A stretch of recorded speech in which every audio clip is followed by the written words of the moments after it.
Hey coaches, jump rope. We're going to talk a little bit about jump rope, how to coach some of the details, and how to offer people some both scaled variations as well as some tips and tricks to jump to the next level. So let's just talk a little bit about jump rope in general.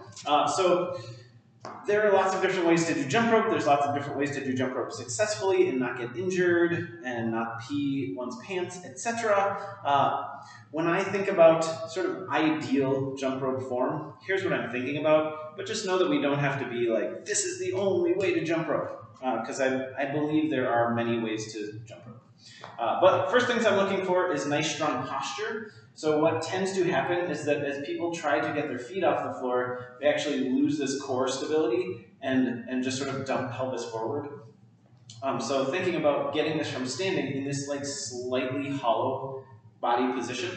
I'm also thinking about legs fairly close together. I myself can touch my big toes together pretty comfortably. That might not be ideal for everyone, but having our feet closer together, both is going to make more room for the jump rope to pass under our feet, but also if we're out here, our stabilizers when we're in the air don't work quite as well. These like hip stabilizers work better when our feet are a little closer together. Beyond that, I'm thinking shoulders fairly neutral and relaxed. So we don't want to be spinning our rope up here, and hands just in front of the body and pretty low. So if we are up here spinning, that takes a lot more rope to get under our feet. If we are back here spinning, that's going to tend to send the rope down at our toes and trip us up more often, as well as just harder to spin and be relaxed here. So we want arms fairly relaxed, shoulders neutral, and hands out front. Other things we're thinking about, especially for the spin, it has to be kind of all in the wrist, especially if people want to improve and get faster and be able to do double unders. It's really all in this sort of wrist pump. It's not an arm thing. We'll see this happen. We'll see people doing this, and that's going to induce a lot of movement into the body that is hard to stabilize over time. Whether we're moving the arm forward and back, this is a lot of work, or this, I have to really work hard to stabilize my core against my arm forces, whereas this feels pretty doable for a very long time. Much easier said than done, takes a lot of practice. So as we're working people towards jumping over an actual rope, here are some ways to sort of get people both warmed up and give people some options for scaling their work. Calf raise, strict calf raise. Again, thinking about that nice strong core, pelvis not tipped forward but neutral. We can touch somewhere on our body to give us some proprioceptive feedback of having that brace remain and having our pelvis remain neutral. So just up and down. Again, if you can, I think it tends to be stronger to have feet closer together. It allows our glutes to offer some help.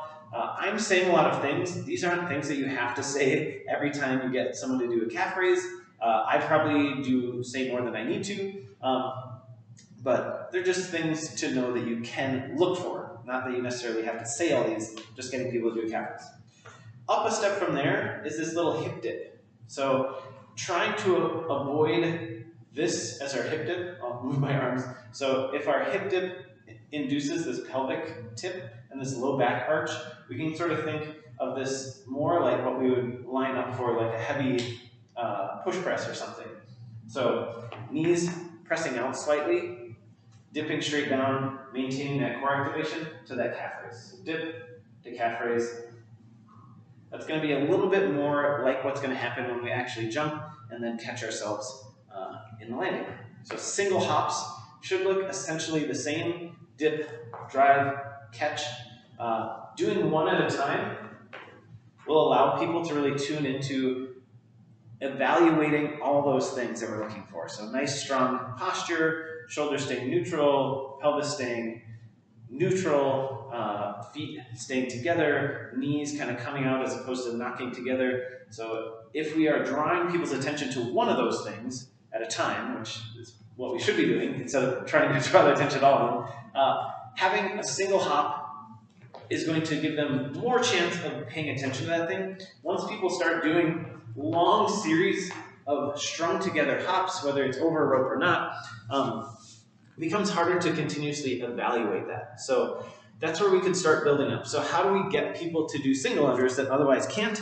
A couple things we could do is we could work on short sets of hops. So trying to perfect our hop form for short sets is great. Do a little, stop, rest, think.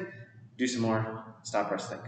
Another tool that we have at our disposal is these jump rope trainers where you can practice the spin and practice the arm position, practice that neutral standing position and shoulder without having to jump over a rope. And then we can try doing like 1 hop per 2 spins or something like that. And do some work towards slightly bigger sets.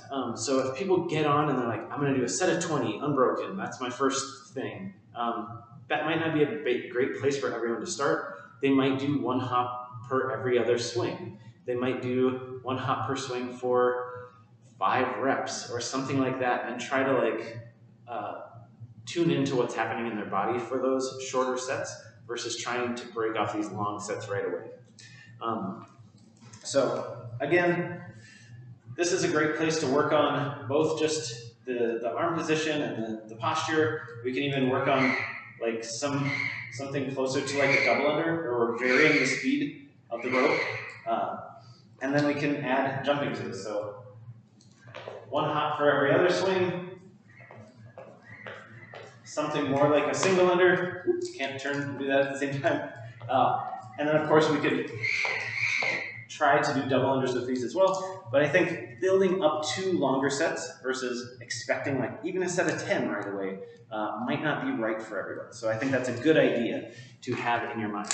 So, and then as people are feeling really comfortable and confident with single unders, how do we get them to double unders?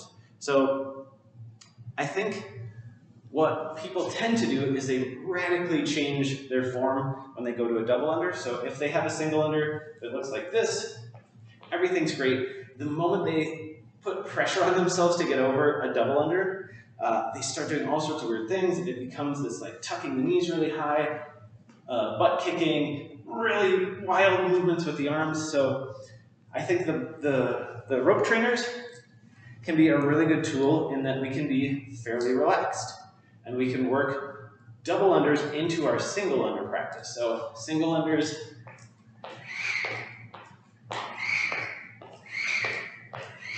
where I don't have to worry about clearing the rope. I can just focus on being in good positions. And again, I'd be working on short sets up to slightly longer sets. So there I was doing a couple single unders to a double under, single under, double under, double under, double under. You get the point. So for a double under, we don't need to do this. We don't need to do this. We don't need to do this. What we do need to do generally is spin the rope faster. So that's where the trainer can be helpful in that we're going to work on that spin independently of other things. We also have to hop higher generally. So if our single under is here, the double under, we're looking to travel higher into the air for longer.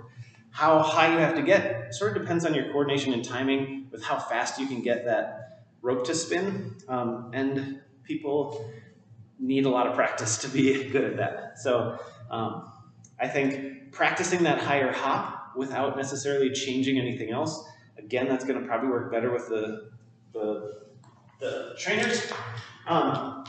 We could also just have people do the regular single unders and then do some higher single unders without necessarily attempting the double under, but just to get that sense of like, okay, I can hop here, I can hop here, I can hop here, and we don't have to change all these other things that then will throw off our ability to actually complete a double under. So there is a progression and some things to think about for helping people to jump to the next level of their jump rope skills.